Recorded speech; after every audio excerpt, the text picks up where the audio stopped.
What happens in the next 2 months could determine the fate of the Great Salt Lake for decades to come.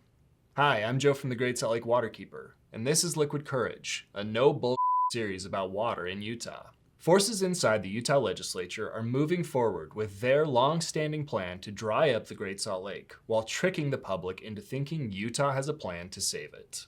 The plan is to use berms and partitions to shrink the lake into a smaller footprint, but keep its elevation above the record low of 4,189 feet above sea level to avoid media criticism. The Utah Legislature is considering putting this disastrous plan into high gear during the 2026 General Legislative Session, which starts January 20th, instead of properly regulating water waste and upstream diversions which are causing the Great Salt Lake to disappear.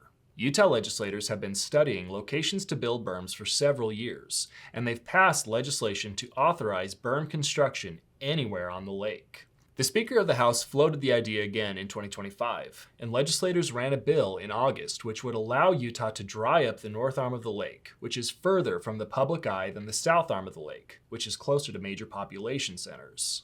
Shrinking the Great Salt Lake with dikes and berms puts Utah on track for the most expensive possible future, one in which tens of billions of tax dollars are spent to mitigate toxic dust from the dry lake bed. Millions of migratory birds disappear. The global brine shrimp industry is decimated. Jobs disappear, and tourism revenue withers.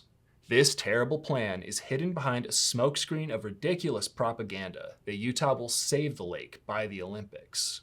We must stand up to oppose Utah's plans to shrink the Great Salt Lake and demand that our leaders implement water policies that allow more water to enter the lake instead of committing to a system of failure.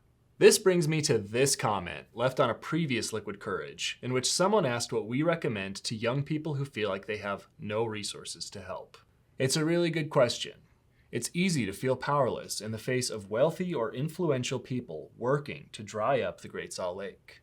But that's exactly how they want you to feel, so you don't realize that you hold all the power. No matter how young you are, how much money you make, or how much you think you do or don't know, your voice matters. We need to remind Utah leaders that we can restore the Great Salt Lake, but only if they have the courage to stop diverting excessive water upstream of its shores. Together, we can get our legislators to listen to the will of the people and save the Great Salt Lake. Visit our website, greatsaltlakewaterkeeper.org, and click subscribe to get notified about all the ways you can get involved with efforts to protect the Great Salt Lake. See you next time.